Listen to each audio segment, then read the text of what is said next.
Hello, everybody. I'm Randall Oliver. I am with UC Agriculture and Natural Resources.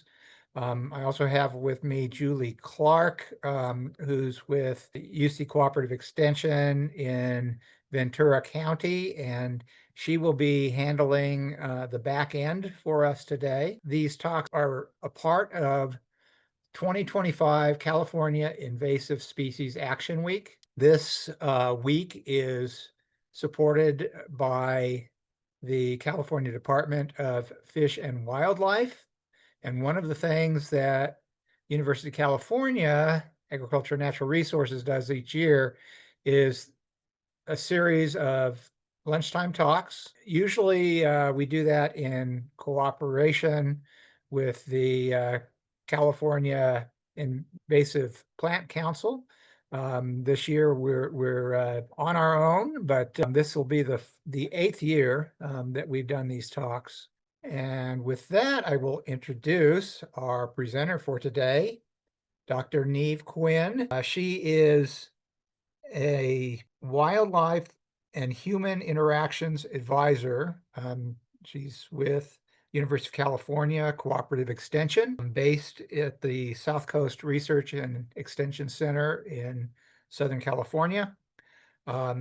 She is the queen of coyotes, the expert that many of us turn to learn about how we can control pesky rats and rodents at our homes, and is just an amazing researcher and full of expertise in that area. She earned her BS in zoology and her PhD in small mammal ecology, both from the National University of Ireland at Galway. So, Niamh, go ahead and take over.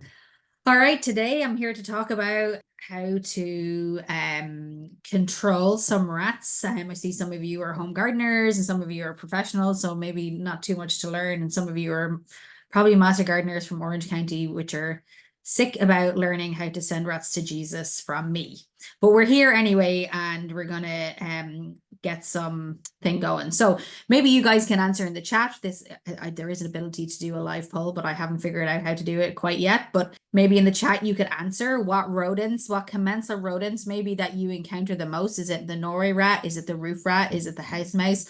Or maybe there's another rodent if you're in Pennsylvania or Arizona that's causing you trouble. Like maybe it's a pack rat or one of our native mice, like a deer mouse.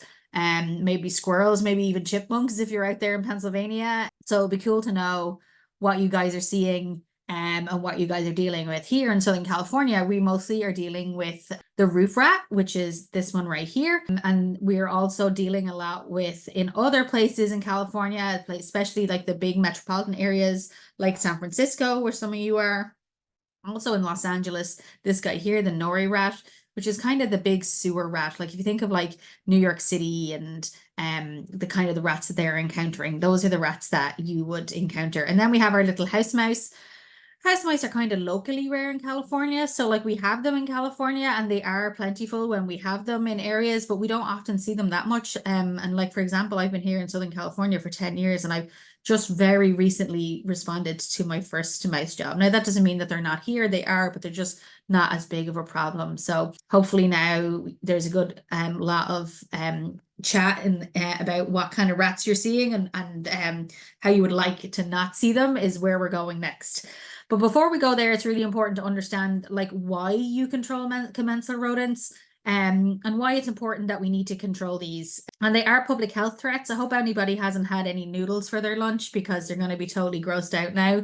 But rats have internal parasites and external parasites. They also harbor like viruses and diseases. And yes, that's fairly gross parasite coming out of the rat when they're dead. And it's interesting, fairly recently, we have been kind of looking a little bit into parasites that are in rats in urban areas.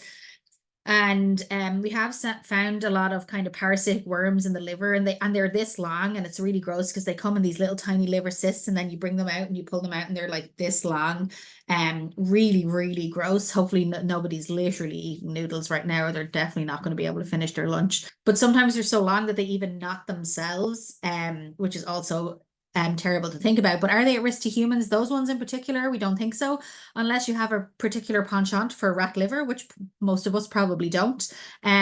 What they would do is they could affect your domestic pets. So that's something to think about, is that rats are not just affecting us health-wise. They could be affecting our pets too, especially the pets that are going to eat the rats. And some of you have cats that are probably outdoors, not a great idea in areas anywhere because of their impact to wildlife, but obviously because they can be eaten by coyotes.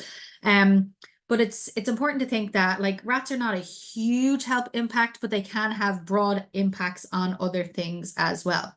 This is actually probably where rats can cause the most significant health impacts. Is that rats basically they pee and they poop everywhere, and in their pee in particular they have these things called urinary proteins, and mouse urinary proteins in particular we know are linked to early onset of asthma in sensitized children. And so some of you that are already in the rat world that are on this webinar will know that like places like schools are actually loaded with rodents, which is unfortunate and probably something that you didn't know, but rats in schools are like my soapbox. And obviously there's a lot of fairly sensitized children in these areas. So it is a big deal, and it's very, very important to manage them, particularly in our indoor spaces or kind of in our inside outside spaces, like kind of like, like open areas that might be landscaped that are for lunches and things like that, even parks and things like that too.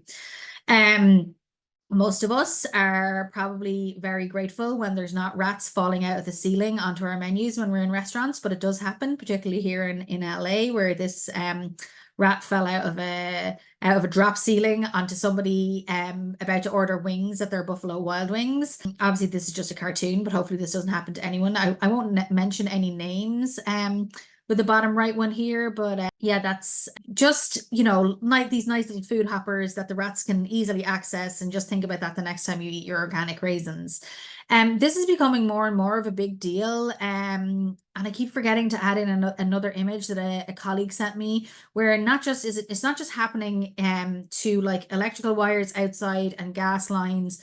It's happening to people's cars. And I'm sure I'd love to know on this webinar in particular if there's people that have experienced issues with rats like chewing the wires or nesting in their vehicles. It seems to be becoming more and more of a big issue. So it'd be cool to let us know if you're experiencing that issue and where, in like what part of the state you are experiencing it in.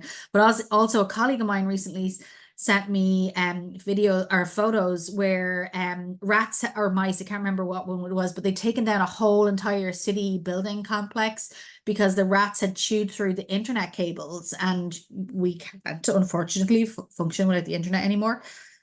So that was a problem. And here's some pictures from rodents in schools. The janitor's closet's kind of like the utopia for the rodents. This is a rat turd in the stove, half-eaten rats. This is down here, rub marks. They love Cheetos, badly serviced catch-alls or like multi-catch traps.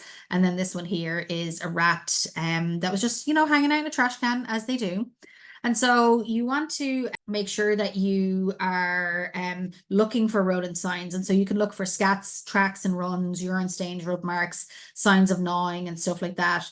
And so rodent tracks and signs, they are, you can see them sometimes, particularly if you're in areas that have Norway rats. It's not as common to see these things, these kind of runs in areas that have roof rats or mice, but if you're in areas that have voles, you might also see runs like this.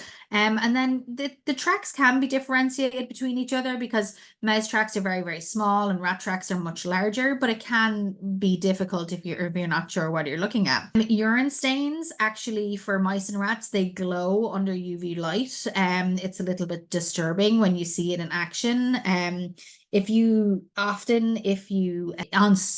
Almost on all surfaces, but if you have a surface where the urine can kind of soak in, sometimes you can't see it. Like if you think of like office carpet, like really thin office carpet, like you might be able to see it on stuff like that. But you have to have a really good black light. You can't have just a crappy black light. Like it has to be a good black light for you to be able to see it. And what's useful for being able to see those things is that when you see those areas, you know that those are heavy use areas, and those are really great places to put your devices.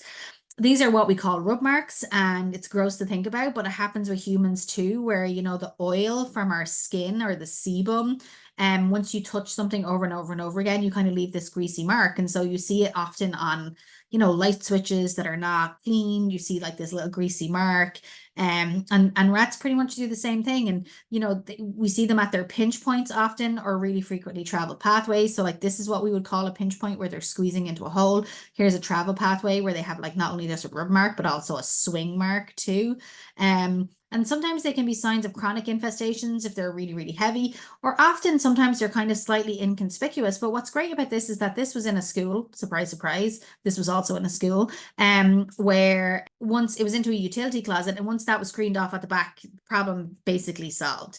Now, this is also from a school, but like if you have a really, really heavy infestation mark that you can literally like scratch into with like a knife or a pen or something, like that's a sign that you have just a really chronic infestation. And obviously you should, in the world of IPM, like the idea is that you do not ever want to let your problem get that big. The master gardener that actually gave me this lid might even be on this talk, but you can see that actually tell the difference sometimes between rats and mice and squirrels sometimes, by the size of the incisors. And you can see particularly here, like the two big incisor marks side by side here. And if that was squirrels, it'd be much bigger, and if it was mice, it would be much smaller. And so today we're focusing on non-chemical control, but there obviously is chemical control options. There's not that many of them left, but there are serious regulatory limitations on the use of rodenticides now. And there is issues surrounding secondary poisoning risk with the use of some of the ones that are banned, and actually one of the ones that is still currently around. And so today we're going to focus on trapping because that is really one of the best ways, especially for everyone really, but for homeowners and home gardeners to really be successful in trying to put a dent in, you know, their rat apocalypse basically. And we're coming into tomato season, which you know, I always tell the master gardeners that I hold the secret to help you stop rats eating your tomatoes, and the secret is to stop growing tomatoes. So when you come to trapping, it's really important to identify your rodent, making sure that you know whether you have a rat or a mouse. And when I say put out all the devices, I mean, like, especially if you're in roof rat land, like they kind of travel in family groups of 10. And so you should think about that as with the number of your devices. Like you really want to have a large number of devices to make sure that your family group has the best chance of interacting with at least some of these devices. I'm going to talk about pre-baiting too, which is actually kind of feeding the rats before you kill them. And it's really important to be patient and to overcome something called neophobia, which is the fear of new things, that we're going to talk about. So really important to select the correct trap. Some of these are professional grade. Some of them they're available in your stores, your big box stores, or your, like, you know, like your Home Depot, your Lowe's, your kind of your Ace Hardware, things like that. And trying to pick the right one, it can be a bit daunting. And so size and trigger type may be important, and size is definitely important. Like if you have a mouse, you almost always are guaranteed that you won't catch it in a rat trap. And if you have a rat, it is unlikely that you will catch it in a mouse trap. You can have easy set and expanded triggers as well. And so this is an example of an expanded trigger here. And the idea with the expanded trigger is that you have actually increased your bullseye. And by increasing your bullseye, you kind of like basically made the trap easier to trigger. The problem with this is that once they made these big expanded triggers, they changed the point of impact. And I'd be interested to know, like, totally no judgment here. We're all here to learn how to send rats to Jesus. That's okay. But like, I would be interested to hear how many people here have caught rats in these expanded trigger traps, but they've actually been either alive or like maybe just 1 foot, or like caught their little noses or something. And that's a reason why in places like New Zealand, some of these traps are actually considered inhumane. Now, yes, we want to kill these rats, and we don't want them in your yards. You know, they're bad for not only their health impacts and food and everything, but obviously they have issues, you know, with native species. They're eating birds, they're eating nestlings, eggs, things like that. Hugely destructive. and potentially also causing the spread of invasive plants also. And so, but we want to do it as humanely as possible when we kill them. And so, while these can work better, they also have their difficulties. Now, the easy set traps are easy to set. And so you kind of pinch them. They're like what we call like a clam style trap when you pinch them at the bottom, and they're set really easy. Whereas anybody have set this, like you wouldn't want to have an unsteady hand, or you may have less fingers than when you started. So it's kind of like a throw up of like what you think might work for you. And so if you can set the really old style Victor wooden trap with the teeny tiny trigger, that might be the most humane. But maybe you're having trouble with the rat engaging your trap and you have to consider an expanded trigger, or maybe you don't have the best hands and you want to do easy sets. So the most important thing is the size and making sure you get that right. And what about live trapping? Well, we live trap all the time. We're very, very successful at it. And it's really great if you have that one last rat, especially if you're a professional. And the problem is that once you live trap a rodent, you have to figure out how you're going to send it to its maker, basically. And we'll talk about that in a minute. Now, what about glue traps? A lot of people really hate glue traps. And I would also be interested to hear how many people here absolutely like abhor these things. What I will tell you is that glue traps are a very, very important device, especially if you have people servicing food service. The problem is that a lot of people don't know how to use them. So we have glue here, glue here, glue here, here, here, here, here, here. I think there's one over here. It goes on and on and on and on and on. And the thing about glue traps is that rats are not stupid, right? They're actually fairly intelligent, and they're not going to, you're not even supposed to bake glue traps, but the way you're supposed to use glue traps is that they're supposed to like fall into the trap. And yes, I agree that it is not the most humane death, but they are still a very, very important tool to make sure that we are kept, our food service is kept very, very clean. The problem is that you have to use them properly. And properly is not using them outside. You absolutely 100% do not use glue outside. I can't like this person put it outside and baited it, which is two wrong things. And you have to be smart if you're deploying glue. Like one of the things, like this is done by a professional. The professional put the bait down here. And the thing about this is that the rat, and this was also in the school, that the rats were running along these utility lines in the school kitchen. They never ever dropped down. Like rodents are not thick. They know exactly what they're doing, right? But even though rodents are not stupid, we do live with stupid people, maybe, you know, stupid children, stupid husbands, you know, stupid whatevers, and they're not looking what they're doing, and they or pets, and they get stuck in the glue. There is a way to get them out. I wouldn't recommend that you ever do this if wildlife accidentally gets stuck in your glue, but they really shouldn't, because you should never use glue outside. It's really important when you're using trapping devices or any management device really that you're putting them in multiples in the right place. So in general, roof rats are mostly arboreal. In general, roof rats are terrestrial. Mice are mostly terrestrial, but all rats, all species can and will climb. Now, these claw type easy set traps, they'll only set in one direction.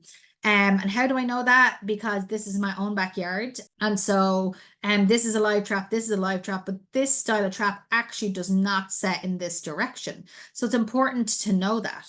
It's really important to cluster your traps because you want to make sure that you're trying to kind of catch them from multiple angles in multiple places. Really, really important to cluster. You can do back to back like this as well. And I'll go back to this, but you can actually see that this is a pre-bait setup here where the traps are not engaged, but there is bait available. And so that's on a tree branch.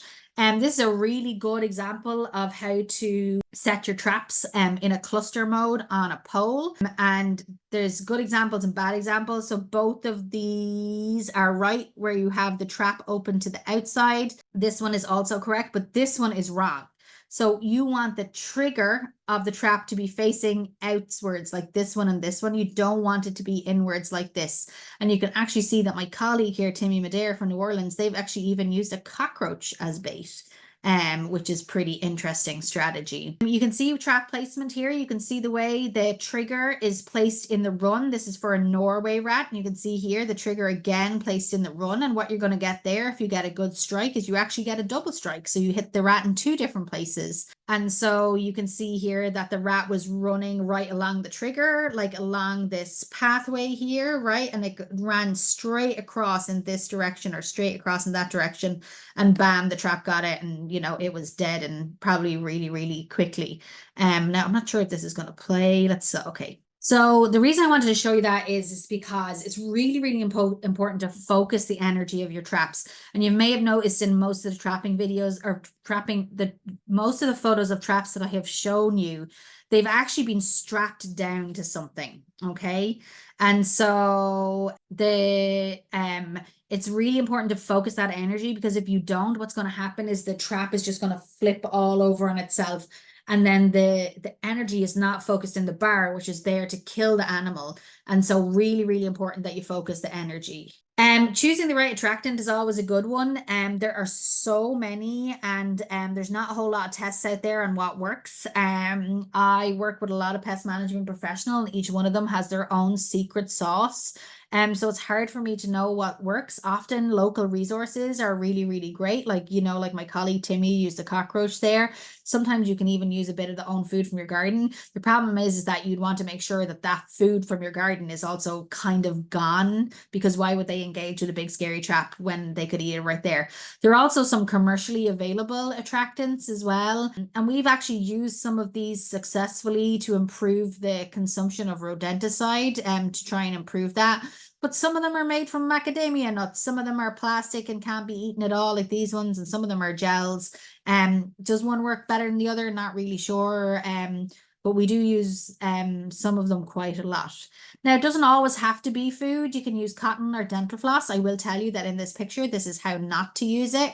What you want to use is you want to use a wisp of cotton or a strand of dental floss, and that can be really great for like mice, especially, or rats even, but like in particularly for mice who are like indoor nesters, or often are indoor nesters. And what they'll do is they'll try and pull it off the trigger to for their nests, and it'll be females. It's harder to catch females. So and it's way more bang for your buck to catch females. Now I'm not going to go into how do you tell the difference between bits and tits in this talk, but we can, that's for another day. But you can tell the difference between male and females. And if you catch a female, it's way, way, way, way better it just way bigger bang for your buck, because the female is the reproducer. Okay.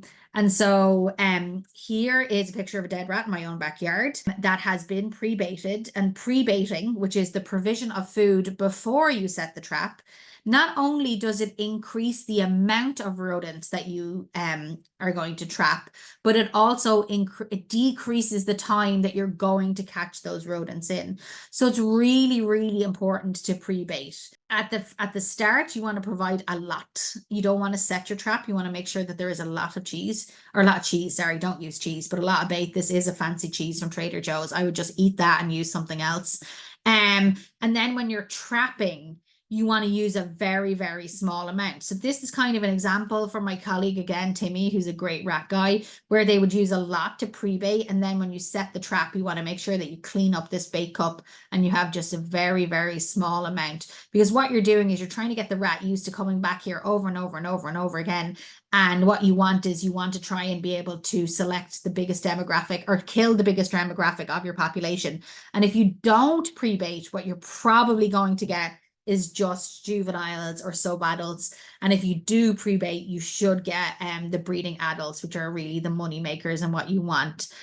And so pre-baiting, like I said, is learning to trust the trap as a food source. So you really want to get that rat's head in there to engage with the trap. So then when it is set, it's you can see here's another picture of a rat taking some bait. And so the next time it comes to take the bait, you want to make sure that it's really engaged with the trap, and it goes off, and then, you know, bang. Now, this is a classic example of that one rat that pest professional can't catch. And because of that, there's like all the devices up here, right? We've got the clam style, we've got the wooden type, we've got the electric trap. And I don't know if you guys saw that, so I'm going to go back again so you can see. You can see that the rat never touches the ground. The trap is in the wrong place, and also the trap is baited wrong, right? There's too much bait. And so the rat goes in there and catches the bait. So big mistake. have to fix it. Now, there's a difference between neophobia and trap shyness. Neophobia is the fear of new objects, and it's kind of instinctive, whereas trap shyness is a learned behavior. And we have this thing called device avoidance, and it's fairly prolific here in Southern California, which is we're not really sure how to overcome it. We've come up with a few strategies that we've recently published in the Journal of Animal Behavior to help us overcome some of these. One of the things that we did worked a little bit. Most of the things we didn't work at all. The rat's not afraid of the device, it just doesn't want to go into it. But you can see here, and this is another video from Timmy, where you can see that the rat is clearly afraid of that trap, right? Whereas bait shyness, you can see that like this rat is not really afraid, but it's waiting, right, for the trap to snap down on it. Now, here's a picture of a trap that's been perfectly placed, and you may have missed the rat engaging with it there, but it's going to slow down here, and you can see the rat coming in, and it's running on its normal pathway. The trap is in its perfect place, but the rat has these big, massive vibrissae or whiskers at the front of its face, and as soon as it touched it, it was like, feck no, I'm not going anywhere near that trap, and it'll turn around, and that rat is going to be impossible to catch because this trap was in the most perfect place that it could have been, and they still can't catch that rat. So it's really, really difficult and important to think about when you're talking about your thing. When you're working with your pest management professionals and they're having trouble catching that one last rat. Really important to be mindful of non-targets. We don't want to kill any birds. We don't want to make any animals limbless. One of the ways to overcome that is to not trap during the day, because our birds are generally not out at night. Or to trap under trap covers like milk crates and things like that can exclude bigger things. But remember that like skunks and possums and raccoons can stick their hands in through milk crates. So you need to be careful about how you think about like deploying these tools. It's really important to dispose of carcasses. So please wear your gloves, and you should really be wearing long sleeves. I would say that if you're a home gardener, like you should really always be wearing long pants, long sleeves, and gloves. Everything shits in soil. And so I don't want that on my hands. I don't want it on your hands. So you should be careful. You can dispose of carcasses whatever way your city deems it legally. I'm not sure what that is in your city. Some cities do not like you to throw dead bodies in the garbage. My city doesn't have a problem with it so far. I usually just double bag them and put them in the garbage. My favorite was the master gardener that used to catch them and then walk them to the local park and put them in the trash there. That way her trash wouldn't smell. But you want to make sure that you're not touching any of the juicy bits. Those bits are disgusting. And so you want to make sure that if that happens, you are going to wash yourself up fairly well. Now, if you are very, very good at killing rats and mice and other rodents, it is legal to make these into handicrafts according to the Fish and Game Code. But don't give up your day job. But there is there's a market out there apparently for rat pendants and rat keychains and earrings, if you want. And I wanted to leave some time for questions today. I would have liked you to take this short survey, but unfortunately I have yet to complete my cybersecurity training, which means I'm locked out of my portal, which won't be a surprise to anybody that's listening. So you can go in and you can take the survey if you want. You can just click on any random talk that's in there, because this talk will not be listed there, but I'll know by the day of the survey that's answered. And so that would help me out a lot. So thank you very much. If we don't have any time for questions, or you don't feel like you want to ask the question, you'd rather ask it in another way, you feel free to email me. You can call me. I won't answer my phone, but I will call you back. And please follow us on our socials. You can find me on LinkedIn at the Rat Whacker, or on our Instagram at Cosmopolitan Coyotes. And then our website is pretty up to date. So www.ucscurry.com, the Southern California Urban Rat Research Initiative. And you can find almost everything on all our projects there. Everything from rats and bait stations and rodenticides all the way up to coyotes. So thank you very much. We have a number of questions, and Julie has been monitoring both chat and the Q&A. So although we won't see her we will hear Julie's voice as we learn what these questions are. Thanks for channeling me, Randall. And thank you, Dr. Quinn. You elicited a lot of curiosity and questions. And for those of you who haven't posted your questions yet and have some, please put them in the question and answer section, and we'll get started. This questioner has native species dusky-footed wood rats and doesn't really want to kill them, but was heard that if they're live trapped, they are not allowed under state code to be relocated. Yeah, that's correct. It is illegal to translocate wildlife in the state of California. And not only is it not illegal, but it's just a bad wildlife practice because, these things are, they have their nest, they have their home range, they have their food.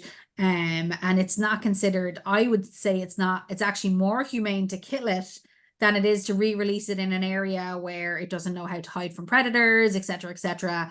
The best thing that this person can do is make sure that they shore up the area, right? They have to do exclusion. Now, we haven't talked about exclusion today, but exclusion is a very, very permanent way of making sure that rats and mice stay out of a structure. And it can be, it can be expensive, but also live trapping and driving out to the woods can also be expensive over time as well. So if you're not really sure what you're doing, like there's a lot of pest management professionals that offer great services on exclusion. And there's a lot of very rodent specific materials now that can be, turned into, that are like, very specific to exclusions that rats find it very difficult to chew through. Well, that is a good segue into our next question. Why do rats chew wires? So there's a couple of theories. And so one of the theories is that they they come from Southeast Asia, and Southeast Asia is filled with vines, and that they think the wires are vines. And so there's that. And there's also this idea, and people probably know this myth, whereas that, rats have to chew things to keep their teeth down. And that's not really what rats are doing. What rats are doing is they're actually exploring to see if certain things are food material. And they're especially adapted by that. They have a gap at the back of their teeth called the diastema, where they can shove their cheeks into like this. So when they chew, the non-food material they don't actually swallow the non-food material. They can just like, and they can just all fall out because their cheeks are in the way. But then there's also the theory that a lot of the newer car builds, in an effort to be more environmentally friendly, instead of covering the wires with plastic, they're actually covered with soy. And the idea is that this might be a food material, and actually an attractant to the rats. And a lot of people would say that the problem has become more prolific in recent years, and that might be because of this move from plastic to soy. But there's no scientific evidence that it's really any of those things. Great. Next question is from the city of San Francisco. Somebody involved working on sewer lines and would like to know if you know of any reports of rats damaging HDPE sewer lines. I don't know what an HDPE sewer line is, but I would be happy if they want to contact me directly to put them in contact with some really great rat sewer people. This individual has had success using as a bait a 50-50 plaster peanut butter ball, and believes the high calcium from the plaster kills the rat, isn't really a poison, and would you recommend that as a bait? If something kills a rat and is made like that, it's technically a rodenticide. If you have it has to be a labeled, registered pesticide. Are you going to get in trouble? No, but what else is eating it? And if the rats are eating it, does it have any secondary impacts? Are other things eating it and dying? If it works, bring it to a manufacturer and you're going to make millions, because people are running out of ways to kill rats. So, yeah. So to clarify your last answer, does that mean that homemade baits that are compounds more than one ingredient would be considered legally a pesticide that may or I may think not? it would be, I think it could be justified that you're trying to make a pesticide and it's not legal, but there's no real mechanism to actually like stop the homeowner from doing those things. So now I'm not encouraging it. I'm just saying like it is a bad practice. Are you going to get in trouble? Probably not. I mean, people use juicy fruit, people use all sorts of things. Does it work? I don't believe it does. I believe if these things work that the manufacturers would already be selling them for money. Do you have any opinions about rodent birth control? Oh, Julie, do I have any opinions? What a loaded question. It's not my question. I have all the opinions and all the things. So we don't have much scientific information on if the rodent birth control actually works. Sorry, we know that in a lab it works the same way as we know that in a lab rodenticide kills rodents. Does it actually control rats? Probably not. Could it control them? Yes, potentially. The problem is that we have problems managing rats with things that kill them, like rodenticides. So I'm not sure how birth control is going to come in there. You know, in general, they need to consume it over and over and over again. And we're actually having problems getting rats to go inside these devices.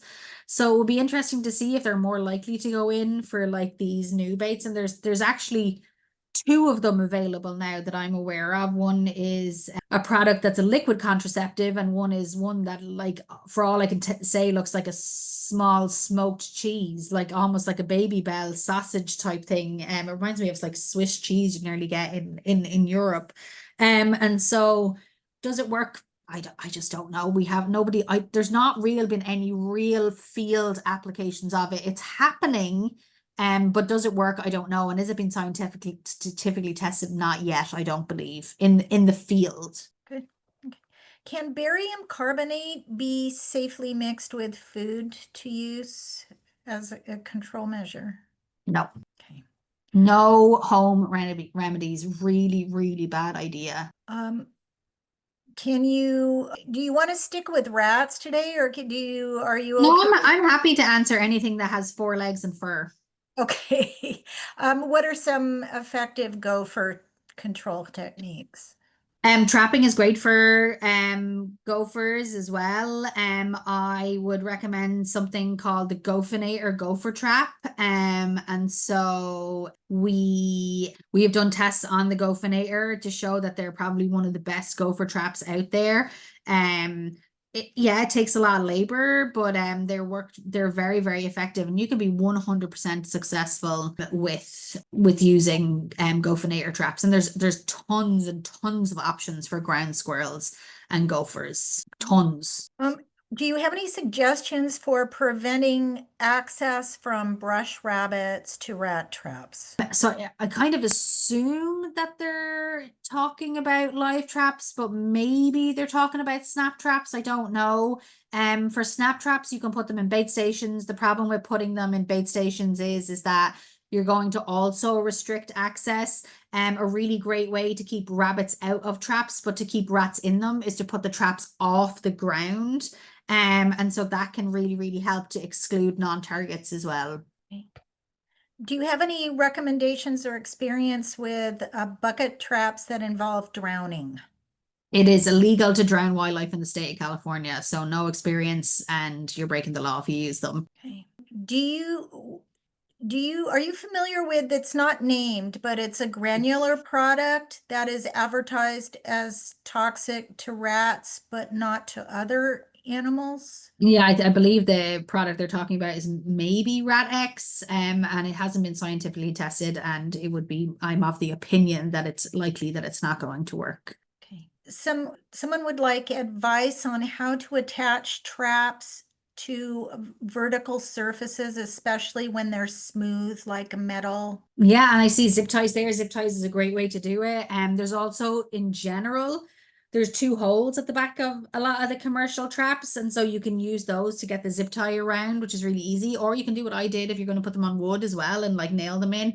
You can also use, there's different putties and like adhesives that you can stick the traps in on as well. But zip ties are a really great option even if it's a round surface, they'll go on pretty well with a zip tie. And I see the second part of the question there, Julie, about using cotton fiber and if it's better to use it in the colder months. And I actually think it's better to use it in the warmer months because that's when they're actually going to be breeding and more likely to be nesting or more activity in the nest. So you can use it all around, but it's really, really great when it's breeding and like you want to get that breeding female. That's the best one to get. What are legal California methods for euthanizing rats caught in a live trap? Yeah, and I have to say I apologize. I meant to put that in this presentation. I just omitted it, and so you have to use the you have to use the CO2. It has to be pressurized CO2, so you cannot hook it up to the tailpipe of your car, and so you have to use like a chamber, and it can be anything. Like it can be a Rubbermaid tote basically that's sealed, and you have to use CO2. So it, like people say that might be ridiculous as a homeowner, but if you're going to do a lot of this, it's actually fairly cheap to have your own CO2 canister. And there are euthanasia guidelines on the ground squirrel best management practices website. And I could probably pull those up pretty quickly and send them in the chat. If you, Julie, want to go ahead and ask me the next question, I'll try and multitask. Person's asking for clarification about your term live trapping. Live trapping is the use of cage traps to catch rats and mice live, basically. Okay. Do you suggest mixes with corn flour, baking No soda? mixes. Let's skip all the questions, Julie, with the mixes. Let's just acknowledge that all home remedies are a bad idea and illegal. Good. Okay. We're getting a lot of. Any thoughts about trapping where there are electric fences? Trapping where there are electric fences. Well, don't sit on the electric fence while you trap. I'm not really sure where that one's going, to be honest with you, but I mean, you just have to be very careful. If you're like an electric fence is not going to kill you, but you know, you just don't attach it to an electric fence. So you'd suggested or recommended using gloves when working around a Yes. garden and setting traps. And the question is, for people who don't use gloves, would that a human scent from skin be a detractant to the traps? So we don't think so. We've actually done this experimentally for gophers and it's made absolutely no difference whatsoever. And so I don't think so. And I think especially urban rats and mice, they're with us all the time and our smell is everywhere. So I really don't think it makes that much of a difference. Okay. And for those of you not following the Q&A or chats, Dr. Quinn put in a link in the chat about ground squirrel euthanasia. Yeah, and just to clarify, that is for ground squirrels, but the kind of the practices are basically the same. For Anything, for actually okay. anything, for euthanasia of anything, actually. Okay, good. Yeah. Maybe not your husband, but most wildlife. You're going to need a bigger chamber for that. Do you have any experience with rat zappers? But not really. We don't use them. I know what they are. Some people like them because for those of you not familiar, they're like a kind of and I showed a picture of one in that video where the rat never touched the ground, and that was one of those, was a rat zapper. And some people really like them. You put them out, and then when you catch the rat, you can just kind of slide the rat out, so you don't really have to touch the rat, which people find gross. The one thing I would say is that obviously like they work like kind of on electricity. You don't have to plug them in, right? They're like a contact thing. And so it's really important that you don't make sure that they don't short in an area that's really, really dry. So like I don't really recommend them for areas like attics. I don't think they're the greatest place just in case something happens. But for everywhere else, I think it's probably fine. Okay, any knowledge or experience with repellents? A lot of repellents out there, and there's a lot of those like kind of like, you know, things you plug in that shoot out like space rays or fairy dust or whatever they are, and there's no scientific evidence that repellents really work for anything. And there's a small bit of evidence for some things, but not for most repellents. They're mostly ineffective, mostly. And what's the general duration for a pre-bait as far as viability as an attractant? Say that again. So person wants to know how long pre-baits last. So likely, how long do they stay viable to the target species? I guess we don't know. In general, what we do is once we start to see the bait taken, we start to we set the traps, and then you start to see kills, hopefully. And then if what you usually see is you start to see you catch the adults, then you catch the sub-adults, and then it's a while, generally it's a while, and you start to catch the juveniles, and then it kind of all resets itself. And so you probably, once you start to see it slow down, you might have to start pre-baiting again, if that makes sense. Yeah, that was clear. Are rats, the questioner wonders why, in their observation, that rats may be afraid of shiny objects, and wants to know your thoughts about that. Rats are afraid of everything. Like, rats are neophobic, they're afraid of new things. And so, like, that's what's kind of crap, is that when you go out to control rats, you're putting new things in their environment. So that's why we have loads of rats, and that's why they're very, very difficult to control. Okay. Can pest rodents be shot with a gun, air gun or conventional? If you are legally able to discharge a firearm, you can kill rats. So an air gun would be, I guess It that's depends on your city, regulated. because an air rifle can also be classified as a firearm. So it just depends on your city ordinance. So like in Southern California, everything's out, like hardly any, you can't use like guns, air rifles, pellet guns sometimes as well. And then the other thing you can't use is sometimes paintball guns are illegal to discharge in city limits, especially here in Southern California, in almost all cities. Can you speak to prevention in gardens? Yeah, just don't grow a garden. Like, seriously, like, I'm not being like, I'm not trying to be funny, like, but like, if you grow food, you will have wildlife, including rats. How to reduce that? I mean, you can try and enclose your fruit, but like, how else are you going to know they're ripe? That's how I tell my husband we know things are ready to pick, is when the rats start to eat them. And so that's just what it's like here in California. It's just rats everywhere, but you can exclude your entire home very, very effectively, but trying to exclude outdoor spaces is pretty much impossible. Next question is about rodenticide use and unintentional targets. How to prevent that?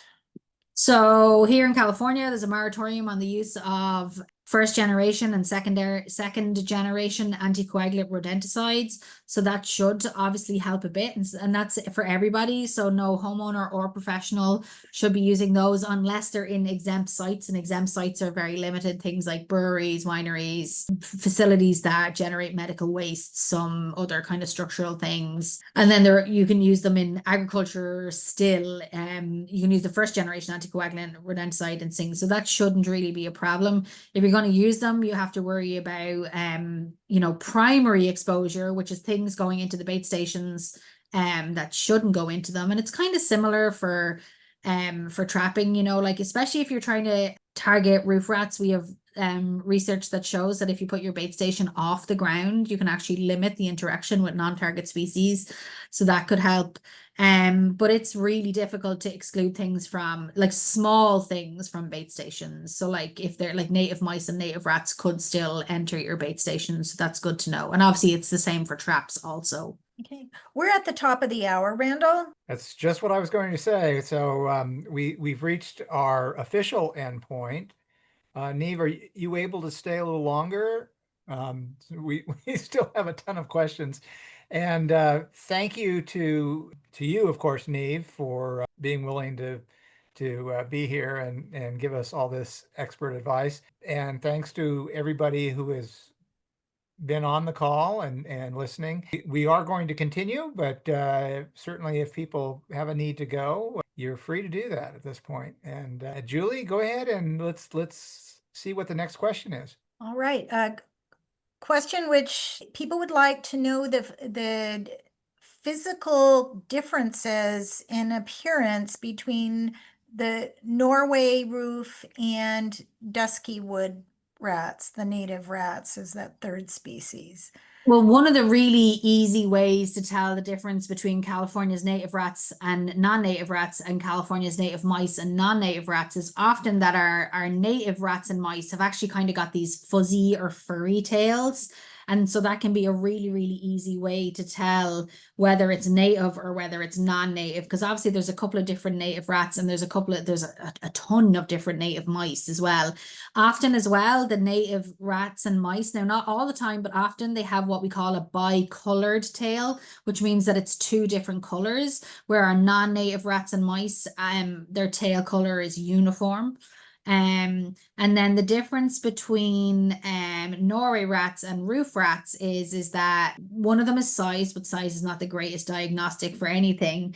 But it's the two easy measures to use are, one is the size of the ears. If you have a roof rat and you fold the ears over like this, they will almost cover the eyes. Whereas if you do it on a Norway rat and you close their ears over, their ears are so much smaller that they kind of just close over on themselves like our own ears do.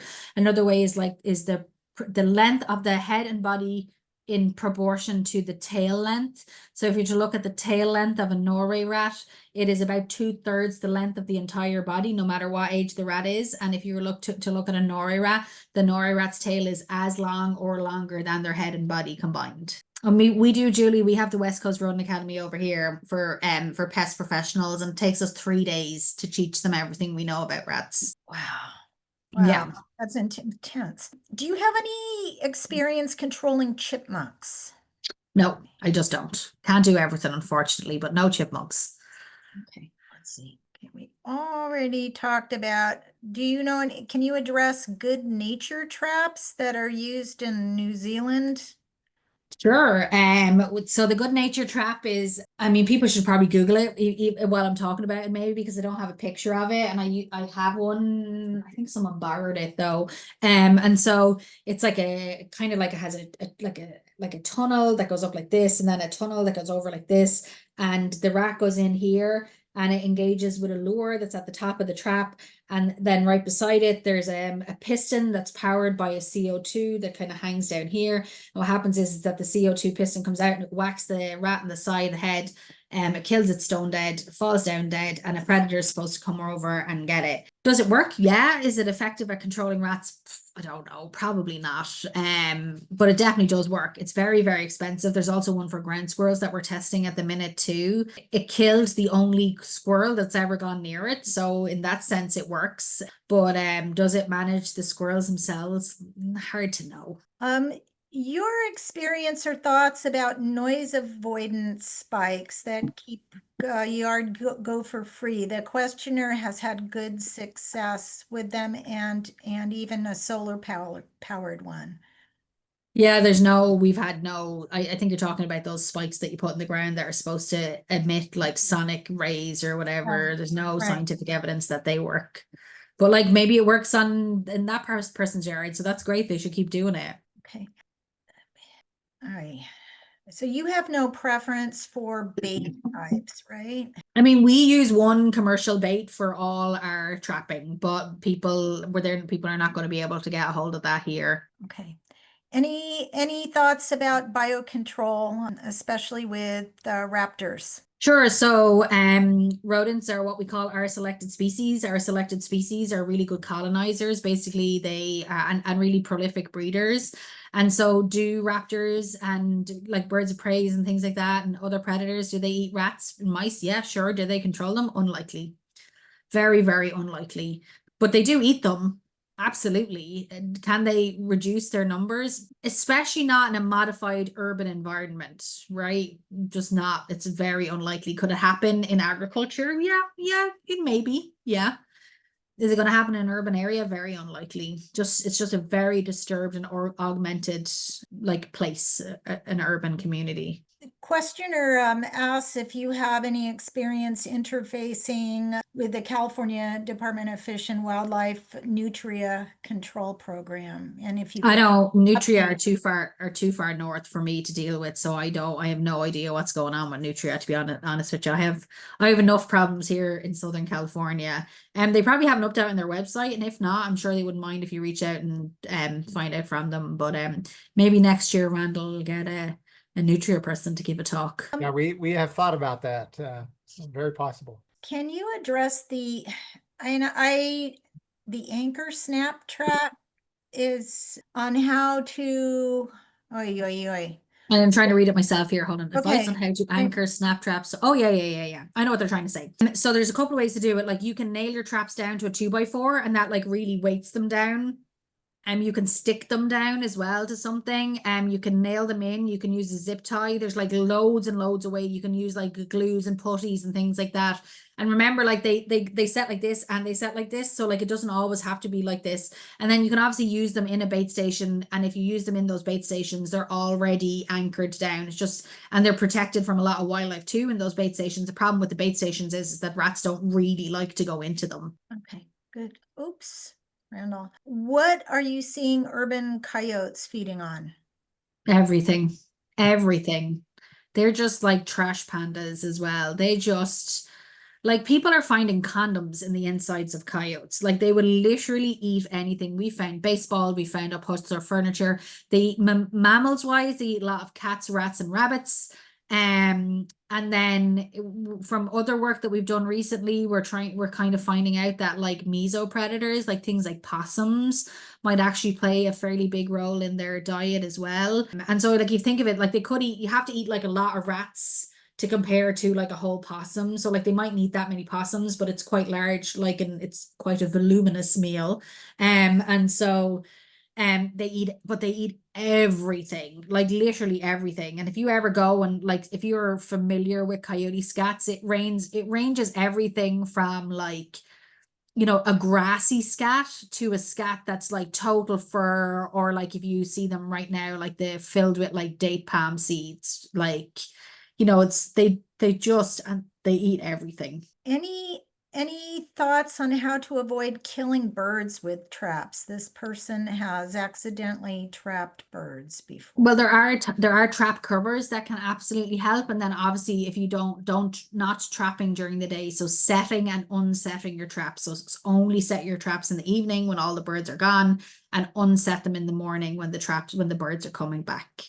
Is there a way to target rats that end up living in walls and ceiling crawl spaces? Like this is a difficult one because like really what you want to do is you want to kind of actively trying to control and exclude at the same time, which can be awkward because you don't want to include the rats in a space accidentally. The good news is that if you live in a really, really, really dry place, it'll smell completely disgusting for a couple of days, but the smell will go away really, really quickly. The problem is if you're in a cooler area that's got a lot more moisture, that thing's probably going to linger for a really long time and be pretty gross and stinky. But you know, if you've got that going on, it's probably time to reach out to the professionals before it gets any worse. Okay, that was the second part of that question, how to get rid of odor from the urine. But I think you answered it kind of indirectly. So, okay, how do you have any avoidance methods for keeping rats out of compost bins? I guess probably goes with the garden response, right? I mean, it's really different. Like one of the things I would say is that, and I think this is and I don't really know what the recommendations are now with the new composting laws, but like, I mean, in general, it wasn't recommended to compost food waste. Now we have to compost food waste. So like, I'm not really sure what to tell you. But obviously if you're going to compost food waste, like the chances of you getting like rats or other wildlife in those areas is like hugely increased, obviously. And then compost inherently, even without food, is also food for rats, right? And so like you just have to have a really, really sturdy bin. And like the problem is that like if you're in Norway rat area, like you have to watch out from like not just them coming from up above, but also from them burrowing in underneath. So like you need to make sure that your bin is like like not just built on the ground, but built with something like underneath it that's going to stop a rat from burrowing under it. And that would be something probably concrete under your compost bin. Any advice if someone's domestic animal accesses the carcass of a dead rat? Oh, Rachel must have like a golden retriever or a Labrador or something. You know, it happens all the time. You know, I would watch out for it. Like, I wouldn't be super concerned, especially now that there's like such low use of anticoagulant rodenticides. And even like a coagulated rat that was eaten by a dog is probably unlikely to make it sick too. I'm not a veterinarian. I mean, that question should probably be directed to your veterinarian, but I would say in general, like dogs lick their own buttholes, like they're probably going to be fine. Like my dog eats everything.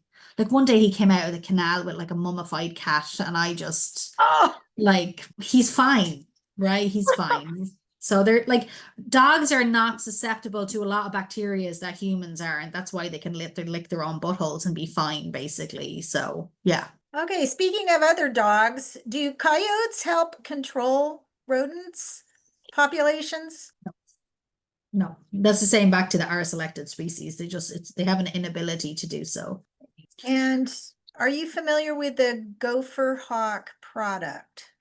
Yeah. The gopher hawk is a trap for gophers. You stick it in the ground, it makes a very small hole, which is nice if you're worried about turf damage. But if you're not worried about turf damage, we 100% recommend scientifically backed the gophinator trap. Yeah, fantastic presentation. Learned a lot. Thank you all for attending today's session.